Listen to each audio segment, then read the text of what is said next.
Hi, ഞാൻ Radha. Welcome to Santhosh kitchen. ഇന്ന് ഞാൻ ഉണ്ടാക്കുന്ന ഒരു ട്രസ് ലെച്ചസ് കേക്കാണ്. ഇതൊരു മെക്സിക്കൻ കേക്കാണ്. ട്രസ് എന്ന് പറഞ്ഞാൽ സ്പാനിഷിലും 3 എന്നും ലെച്ചസ് എന്ന് പറഞ്ഞാൽ മിൽക്ക് എന്നുമാണ് അർത്ഥം. ട്രസ് ലെച്ചസ് കേക്ക് 3 തരം മിൽക്കിലാണ് ഉണ്ടാക്കാറ്.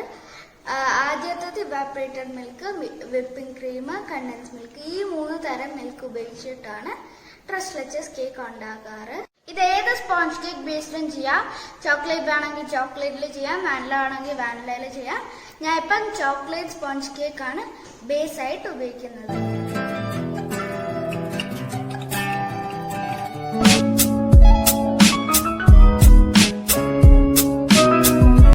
ആദ്യം അതിന് വേണ്ടിയുള്ള ചോക്ലേറ്റ് സ്പോഞ്ച് കേക്ക് ബേസ് എങ്ങനെ ഉണ്ടാക്കുന്നതെന്ന് നോക്കാം. അതിനുവേണ്ടി 1 കപ്പ് മൈദ ആണ്. ഇത് ഫുള്ളും 1 കപ്പ് മൈദയില്ല, 1 ടേബിൾ സ്പൂൺ ഇതിന് കുറച്ചിട്ടുണ്ട്.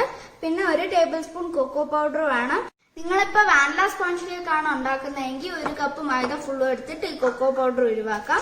പിന്നെ 1 ടീസ്പൂൺ ബേക്കിംഗ് പൗഡറും 1/4 ടീസ്പൂൺ ബേക്കിംഗ് സോഡ എടുത്തിട്ടുണ്ട്. പിന്നെ 4 മുട്ട, 1/2 കപ്പ് പാല്, ചെറിയ ചൂടുള്ള പാലാണ്, 1/2 teaspoon vanilla essence, 1/4 cup sunflower oil വേണം. സൺഫ്ലവർ ഓയിലിന് പകരം ബട്ടർ ആണെങ്കിൽ ഉപയോഗിക്കാം, പക്ഷെ സൺഫ്ലവർ ഓയിലാണ് ട്രസ് ലെച്ചസ് കേക്കിന് കുറച്ചുകൂടെ ഒരു സ്മൂത്ത് ടെക്സ്ചർ കൊടുക്കുന്നത്. പിന്നെ 1/4 കപ്പ് പൊടിച്ച പഞ്ചാരയും വേണം. ഇനി നമുക്ക് ഇത് എങ്ങനെയാ ഉണ്ടാക്കുന്നത് നോക്കാം. ആദ്യം നമുക്ക് ഈ മൈദയിലോട്ട് 1 ടേബിൾ സ്പൂൺ കൊക്കോ പൗഡർ ചേർത്ത് കൊടുക്കാം. എന്നിട്ട് ഇതൊന്ന് മിക്സ് ചെയ്യാം. ജസ്റ്റ് ഒന്ന് മിക്സ് ചെയ്താൽ മതി. എന്നിട്ട് ഇതിലോട്ട് 1/4 ടീസ്പൂൺ ബേക്കിംഗ് സോഡയും 1 ടീസ്പൂൺ ബേക്കിംഗ് പൗഡറും ചേർത്ത് കൊടുക്കുക. ഞാൻ ഇപ്പൊ ഇത് ജസ്റ്റ് ഒന്ന് വിസ്ക് ചെയ്തിട്ടുണ്ട്. ഇനി നമുക്കിതൊന്ന് അരിച്ചെടുക്കാം. ഈ വിസ്ക് ചെയ്യുന്നതിന് പകരം നിങ്ങൾക്ക് വേണമെങ്കിൽ 3 തവണ അരിച്ചെടുത്താലും മതി. ഞാൻ ഇപ്പൊ ഇത് അരിച്ചെടുത്തിട്ടുണ്ട്. അരിച്ചെടുക്കുന്നത് നല്ലപോലെ അരിച്ചെടുക്കണം, കാരണം തരി ഇല്ലാതെ ഇതിൽ കിട്ടണം. പിന്നെ ഇത് കൊക്കോ പൗഡർ ഒക്കെ ചേർത്തിട്ടുള്ളതുകൊണ്ട് കട്ട കട്ടും. നമ്മൾ അല്ലാതെ ബാറ്റർ വെറ്റ് മിക്സ്ചറിലോട്ടിട്ട് ഇളക്കുമ്പോഴേക്കും. അതുകൊണ്ട് ഇത് നല്ലോണം സ്വിച്ച് ചെയ്യണം. ട്രസ് ലെച്ചസ് കേക്കിന് 4 എഗ് വൈറ്റ്സും 4 എഗ് യോക്സും ആണ് ഉപയോഗിക്കുന്നത്.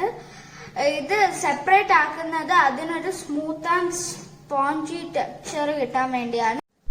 ഇത് ചില കേക്കിന് ഇങ്ങനെ വൈറ്റും യോക്കും സെപ്പറേറ്റ് ചെയ്യില്ല. ചില കേക്കിൽ യോക്ക് മാത്രം എടുക്കും, ചില കേക്കിൽ വൈറ്റ് മാത്രം എടുക്കും, ചില കേക്കിൽ രണ്ടും ഒരുമിച്ചാണ് ഇടുന്നത്. അങ്ങനെ അത് കേക്കിന്റെ ഏത് ടൈപ്പ് ഓഫ് കേക്കാണ് ഉണ്ടാക്കുന്നത് അതിന്റെ ഇതനുസരിച്ചിരിക്കും.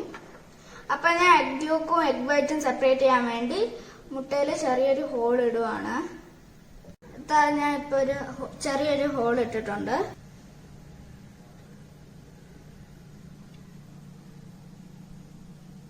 ഇനി എഗ് യോക്ക് ഇതിലോട്ട് ഇട്ട് കൊടുക്കാം. ഇതില് സ്മോൾ സ്ട്രാൻഡ്സ് കാണും, ചലാസ എന്ന് പറഞ്ഞ് വൈറ്റ് സ്മോൾ സ്ട്രാൻഡ്സ്. അതാണ് ഈ മുട്ടേന്റെ സ്മെല്ല് വരുത്തുന്നത്. അത് വേണമെങ്കിൽ നിങ്ങൾക്ക് മാറ്റാം.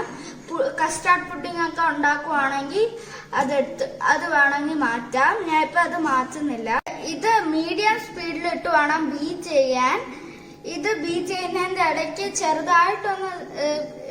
ചെറുതായിട്ടൊന്ന് ബീറ്റായി വരുമ്പോഴേക്കും അതിലോട്ട് 1 ടീസ്പൂൺ 1/2 ടീസ്പൂൺ മുതൽ 1 ടീസ്പൂൺ വരെ വാനില എസൻസ് ചേർത്ത് കൊടുക്കാം. പിന്നെ നമ്മൾ ഈ ബീറ്റ് ചെയ്യുന്ന ബൗളിൽ എണ്ണമയോ വെള്ളമോ ഒട്ടും പാടില്ല, എങ്കിൽ അത് സ്റ്റിഫായിട്ട് വരില്ല. അതേസമയം ഓവർ ബീറ്റ് ചെയ്യാനും പാടില്ല.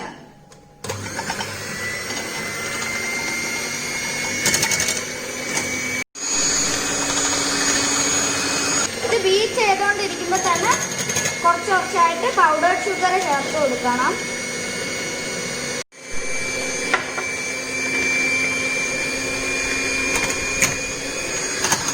ഇതിപ്പോ ഫ്ലഫി ആയി വരുന്നത് കാണാം. ഈ ഒരു കൺസിസ്റ്റൻസി ആയിരിക്കണം. ഇത് 1 ടീസ്പൂൺ വാനില എസൻസും കൂടെ ഇട്ട് കൊടുക്കണം. ഞാൻ ഇപ്പോൾ 1 ടീസ്പൂൺ ഇട്ടിട്ടുണ്ട്. എന്നിട്ട് ഇത് ഒന്നുകൂടെ ഒന്ന് മിക്സ് ചെയ്ത് കൊടുക്കാം. ഇനി നമുക്ക് ഈ എഗ് യോക്ക് ഒന്ന് ബീറ്റ് ചെയ്ത് കൊടുക്കാം. ഇത് നല്ലോണം ബീറ്റ് ആയി കഴിഞ്ഞിട്ട് വാനില എസൻസ് ചേർത്ത് കൊടുക്കണം. ഇതിലോട്ട് 1/2 ടീസ്പൂൺ വാനില എസൻസ് ചേർത്ത് കൊടുത്തിട്ടുണ്ട്. ഇനി നമുക്ക് ഇതൊന്നുകൂടെ ഒന്ന് ബീറ്റ് ചെയ്ത് കൊടുക്കാം. ഞാൻ ഇപ്പൊ കുറച്ച് പഞ്ചാര എഗ് വൈറ്റ് ബീറ്റ് ചെയ്താണ് മാറ്റി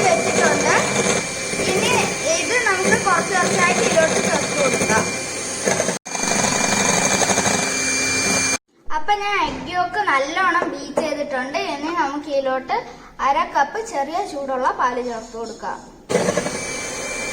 ഇപ്പൊ ഇത് നല്ലോണം ഒന്ന് പതഞ്ഞു വന്നിട്ടുണ്ട്. ഇനി നമുക്ക് ഇതിലോട്ട് 1/4 കപ്പ് സൺഫ്ലവർ ഓയിലും കൂടെ ചേർത്ത് കൊടുക്കാം. നമുക്ക് ഈ വെറ്റ് ഇൻഗ്രീഡിയൻസിലോട്ട് ഡ്രൈ ഇൻഗ്രീഡിയൻസ് കുറച്ചായിട്ട് ഇട്ട് കൊടുത്തിട്ട് ഒന്ന് നല്ലോണം ഒന്ന് ഫോൾഡ് ചെയ്ത് കൊടുക്കാം. ഇനി നമുക്ക് നമ്മുടെ മുട്ടേന്റെ വെള്ളം ഇതിലോട്ട് കുറച്ചായിട്ട് ഇട്ട് കൊടുക്കാം. ഇതിൽ കട്ടകളോ എല്ലാം ഉണ്ടെങ്കിൽ മാറ്റി കൊടുക്കണം. ഇനി ഞാൻ ഈ മിക്സ്ചർ വൈറ്റൊക്കെ ഇട്ട് ഫോൾഡ് ചെയ്തെടുക്കുവാണ്. ഞാൻ ഇത് കുറച്ചുകൂടെ എളുപ്പത്തിന് വേണ്ടിയാണ് ഇത് ഇങ്ങോട്ട് ചേർത്ത് കൊടുത്തത്. നിങ്ങൾക്ക് വേണമെങ്കിൽ അതിൽ തന്നെ ഫോൾഡ് ചെയ്യാം. ട്രസ്ലെച്ചസ് കേക്ക് ഇതേപോലത്തെ ഒരു ട്രേയിലാണ് സെറ്റ് ചെയ്യുന്നത്. അപ്പൊ ഈ ട്രേയിനേക്കാളും കുറച്ച് വലിപ്പം കുറഞ്ഞ ഒരു ട്രേ വേണം ഇതിനെടുക്കാൻ. ഇത് കുറച്ച് പൊക്കമുള്ള ട്രേ എടുക്കണം, കാരണം ഇത് ചിലപ്പോൾ റൈസ് ആവാൻ സാധ്യതയുണ്ട്. ഇനി നമുക്ക് ഇതിലോട്ട് നമ്മുടെ ബാറ്റർ ഒഴിച്ചു കൊടുക്കാം. ഞാൻ ഇപ്പൊ ബട്ടർ പേപ്പറിൽ എണ്ണ തേച്ച് ഗ്രീസ് ചെയ്ത് വെച്ചിട്ടുണ്ട്. ഇനി നമുക്ക് ടൂത്ത് പിക്ക് കൊണ്ടൊന്ന് വരച്ചു കൊടുക്കാം. ഇത് എയർ ബബിൾസ് പോവാൻ വേണ്ടിയാണ്. ജസ്റ്റ് ഒന്ന് ടാപ്പ് ചെയ്തും കൂടെ കൊടുക്കാം. അപ്പൊ ഓവൻ പ്രീഹീറ്റ് ആയിട്ടാണ്. ഇനി നമുക്ക് ഇതിലോട്ട് കേക്കിന്റെ ബാറ്റർ ആക്കി വെക്കാം.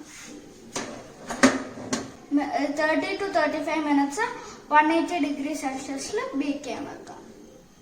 അപ്പൊ ഞാൻ ഇത് ഓവനിൽ നിന്ന് എടുത്തിട്ടുണ്ട്. ഇനി നമുക്ക് ഇതൊന്ന് കുത്തി നോക്കാം. അപ്പൊ ഈ ടൂത്ത് പിക്കിൽ എത്ര ഒന്നും ഒട്ടിപ്പിടിച്ചിട്ടില്ല. അപ്പൊ ആയിട്ടുണ്ട്. ഇനി നമുക്ക് ഇതിന്റെ മേലുള്ള ടോപ്പിംഗ്സും എല്ലാം ചെയ്യാം. ഇനി നമുക്ക് ഈ ട്രസ്ലെച്ചസ് കേക്കിന്റെ മിൽക്ക് ലെയർ എങ്ങനെയാ ഉണ്ടാക്കുന്നതെന്ന് നോക്കാം. അപ്പൊ ഞാൻ ചോക്ലേറ്റ് കേക്ക് ഇതേപോലത്തെ ഒരു പാത്രത്തിലോട്ട് മാറ്റിയിട്ടുണ്ട്. ഇനി നമുക്ക് ഇതിന്റെ മിൽക്ക് ഉണ്ടാക്കാനുള്ള ഇൻഗ്രീഡിയൻസ് എന്തൊക്കെയാണെന്ന് നോക്കാം. അപ്പൊ ഞാൻ ആദ്യം വീഡിയോന്റെ തുടക്കത്തിൽ പറഞ്ഞ പോലെ തന്നെ വിപ്പിംഗ് ക്രീം, കണ്ടൻസ് മിൽക്കാണ്, രണ്ടും 1/2 കപ്പ് വെച്ചാണ്. പിന്നെ ഇവാപറേറ്റഡ് മിൽക്ക്, അതും 1/2 കപ്പാണ്. പിന്നെ 1 ടേബിൾ സ്പൂൺ ഹർഷീസ് സിറപ്പ് എടുത്തിട്ടുണ്ട്. ഇത് ഞാൻ ഇപ്പം ചോക്ലേറ്റ് കേക്ക് ഉണ്ടാക്കുന്നതുകൊണ്ടാണ് ഹർഷീസ് സിറപ്പ് എടുത്തേക്കുന്നത്. Chocolate Hershey's syrup. പിസ്ത കേക്കാണ് ഉണ്ടാക്കുന്നതെങ്കിൽ പിസ്ത എസൻസ് ചേർത്താൽ മതി. ചോക്ലേറ്റ് സിറപ്പ് ഒഴിവാക്കാം. വാനില കേക്കാണ് ഉണ്ടാക്കുന്നതെങ്കിൽ ഇത് രണ്ടും ചേർക്കേണ്ടി വരില്ല. അപ്പൊ ഞാൻ ആദ്യം വിപ്പിംഗ് ക്രീം ഒരു ബൗളിലോട്ട് ഇട്ട് കൊടുക്കുവാണ്. ഇത് ഞാൻ ബീറ്റ് ചെയ്ത് വെച്ചേക്കുന്ന വിപ്പിംഗ് ക്രീമാണ്. അത്ര സ്റ്റിഫ് ആക്കിയിട്ടില്ല. ഇതിലോട്ട് കണ്ടൻസ് മിൽക്ക് ചേർത്ത് കൊടുക്കാം. നിങ്ങൾക്കിപ്പോ വിപ്പിംഗ് ക്രീം ഇല്ലെങ്കിൽ ഫ്രഷ് ക്രീം ആയാലും മതി. ഇനി ഇതിലോട്ട് ഇവാപറേറ്റഡ് മിൽക്കും കൂടെ ചേർത്ത് കൊടുക്കാം.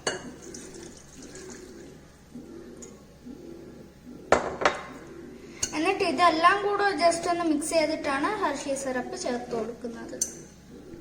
അപ്പൊ ഈ വിപ്പിംഗ് ക്രീമിന്റെ കട്ടകളൊക്കെ ഒന്ന് കളഞ്ഞിട്ട് വേണം ഇത് ഇളക്കിയെടുക്കാൻ. അപ്പൊ ഞാൻ ഇത് ലംസ് ഒന്നും ഇല്ലാതെ മിക്സ് ചെയ്തെടുത്തിട്ടുണ്ട്. ഇതിലോട്ട് നമുക്ക് ചോക്ലേറ്റ് ഹർഷി സിറപ്പ് ചേർത്ത് കൊടുക്കാം. ഈ ചോക്ലേറ്റ് കേക്ക് ഞാൻ ഓവനിലാണ് ചെയ്തത്. സോസ് പാനിൽ ചോക്ലേറ്റ് കേക്ക് എങ്ങനെ ചെയ്യുമെന്നുള്ള വീഡിയോ വാൻചോ കേക്കിൽ കൊടുത്തിട്ടുണ്ട്. അതെല്ലാവരും കാണണം. അത് ഡിസ്ക്രിപ്ഷൻ ബോക്സിൽ കൊടുത്തേക്കാം. ഈ വീഡിയോ ഇഷ്ടമാണെങ്കിൽ ലൈക്ക് ചെയ്യാനും ഷെയർ ചെയ്യാനും സബ്സ്ക്രൈബ് ചെയ്യാനും മറക്കരുത്. ഇനി നമുക്ക് ഫോർക്ക് യൂസ് ചെയ്തിട്ട് ഹോൾസ് ഇട്ട് കൊടുക്കാം. മിൽക്ക് നേരെ അബ്സോർബ് ആവാൻ വേണ്ടിയാണ് ഈ ഹോൾസ് ഇട്ട് കൊടുക്കുന്നത്. ഇനി നമുക്ക് ഈ Hershey syrup, evaporated milk, condensed milk, whipping cream, ഈ 3 മിൽക്ക് കൂടെ ഉള്ള മിക്സ് കുറച്ചായിട്ട് ഒഴിച്ചു കൊടുക്കുക. എന്നിട്ട് ഒന്ന് സ്പ്രെഡ് ചെയ്ത് കൊടുക്കുക. ഇപ്പൊ ഞാൻ ഇത് ഫുള്ള് ഒഴിച്ചിട്ടുണ്ട്. ഇനി നമുക്ക് ഇതൊരു ഇതിന്റെ അടപ്പ് കൊണ്ടൊന്ന് കവർ ചെയ്തിട്ട് ഫ്രീസറിൽ 2 മണിക്കൂർ സെറ്റ് ചെയ്യാൻ വെക്കാം. ഡെക്കറേഷൻ ചെയ്യണമെങ്കിൽ ഇതെല്ലാം ഒന്ന് സെറ്റ് ആവണം, എന്നിട്ട് ഡെക്കറേഷൻ ചെയ്യാവുള്ളൂ. ഇത് നമ്മൾ സെറ്റ് ചെയ്യാൻ വെക്കുന്ന സമയത്ത് നമുക്ക് അതിന് മേലുള്ള ടോപ്പിംഗ്സ് റെഡിയാക്കി എടുക്കാം. ഞാൻ ഇപ്പൊ ഇത് ഫ്രീസറിൽ നിന്ന് എടുത്തിട്ടുണ്ട്. 2 മണിക്കൂറാണ് ഫ്രീസ് ചെയ്തേക്കുന്നത്. ഈ സമയത്ത് ഞാൻ കുറച്ച് ഡാർക്ക് ചോക്ലേറ്റ് മെൽറ്റ് ചെയ്തിരുന്നു. ഡാർക്ക് ചോക്ലേറ്റ് മെൽറ്റ് ചെയ്യുന്നതിന്റെ വീഡിയോ വാൻചോ കേക്കിന്റെ വീഡിയോയിലും കൊടുത്തിട്ടുണ്ട്, അല്ലാതെ സെപ്പറേറ്റ് ആയിട്ടും കൊടുത്തിട്ടുണ്ട്. പിന്നെ ഞാൻ കുറച്ച് വിപ്പിംഗ് ക്രീം ബീറ്റ് ചെയ്ത് വെച്ചിട്ടുണ്ട്. അപ്പൊ ഞാൻ ഈ ഡാർക്ക് ചോക്ലേറ്റിലോട്ട് ബീറ്റ് ചെയ്ത് വെച്ചേക്കുന്ന വിപ്പിംഗ് ക്രീം ചേർത്ത് കൊടുക്കുകയാണ്. ഈ ഒരു കൺസിസ്റ്റൻസിയിൽ വേണം വിപ്പിംഗ് ക്രീം. കുറച്ച് ക്രീം മാറ്റി വെക്കുന്നുണ്ട് അവസാനത്തെ ഡെക്കറേഷന് വേണ്ടി. ഞാനിപ്പോ ഒരു തിൻ ലെയറാണ് അപ്ലൈ ചെയ്ത് കൊടുക്കുന്നത് കേക്കിന്റെ മുകളിൽ. ഞാൻ ഇപ്പൊ ഇതിലോട്ട് കുറച്ച് വിപ്പിംഗ് ക്രീം ചേർത്ത് കൊടുത്തിട്ടുണ്ട്. ഇനി നമുക്കിത് നല്ലോണം ഒന്ന് മിക്സ് ചെയ്ത് കൊടുക്കാം. അപ്പൊ ഞാൻ ഇത് നല്ലോണം ഒന്ന് മിക്സ് ചെയ്തെടുത്തിട്ടുണ്ട്. ഇനി നമുക്കിത് ഒരു ഐസിങ് നൈഫ് കൊണ്ട് കേക്കിന്റെ മുകളിൽ സ്പ്രെഡ് ചെയ്ത് കൊടുക്കാം. ഇതിപ്പം ഞാൻ ഓൾമോസ്റ്റ് അപ്ലൈ ചെയ്തിട്ടുണ്ട്. ഇത് ജസ്റ്റ് ഒന്നൊന്ന് ലെവൽ ചെയ്ത് കൊടുക്കാം.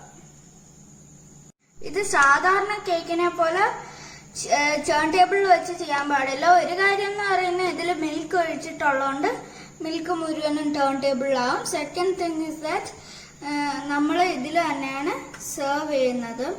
നമ്മളിത് സ്പൂൺ കൊണ്ടാണ് കഴിക്കുന്നത്. നമ്മളിത് കത്തി കൊണ്ട് മുറിക്കുകയൊന്നും ചെയ്യുന്നില്ല. ഞാനിത് സെറ്റ് ആക്കാൻ വെച്ചിട്ടുണ്ടായിരുന്നു. അത് കഴിഞ്ഞ് ഒന്ന് ലെവൽ ചെയ്ത് കൊടുത്തിട്ടുണ്ട്. ഇനി ഞാനൊരു പൈപ്പിംഗ് ബാഗിലോട്ട് സ്റ്റാർ നോസിൽ ഇട്ടിട്ട് അതിൽ വിപ്പിംഗ് ക്രീം നിറച്ചിട്ടുണ്ട്. ഇനി ഞാനിത് കേക്കിന്റെ മുകളിലൊന്ന് പൈപ്പ് ചെയ്ത് കൊടുക്കുകയാണ്. ഞാനിപ്പം ഇതിന്റെ മേളിൽ പൈപ്പിംഗ് ബാഗ് സ്റ്റാർ നോസിൽ കൊണ്ട് ഡിസൈൻ ചെയ്തിട്ടുണ്ട്. ഇനി ഞാൻ ഇതിന്റെ മേളിലോട്ട് ചോക്കോ ചിപ്സ് ഇട്ട് കൊടുക്കുവാണ്. അപ്പൊ നമ്മുടെ ട്രസ്ലെച്ചസ് കേക്ക് ഇവിടെ റെഡി ആയിട്ടുണ്ട്. ഈ വീഡിയോ ഇഷ്ടമാണെങ്കിൽ ലൈക്ക് ചെയ്യണം, ഷെയർ ചെയ്യണം. എന്റെ ചാനൽ ഇതുവരെ സബ്സ്ക്രൈബ് ചെയ്യാത്തവരൊന്ന് സബ്സ്ക്രൈബ് ചെയ്യണേ. ഈ റെസിപ്പി ട്രൈ ചെയ്ത് നോക്കിയിട്ട് കമന്റ്സ് വായിക്കാൻ മറക്കരുത്. മറ്റൊരു ഡിഷുമായിട്ട് വീണ്ടും കാണുന്നവരെ this is Andrew signing off. Bye. Happy birthday to you. Happy birthday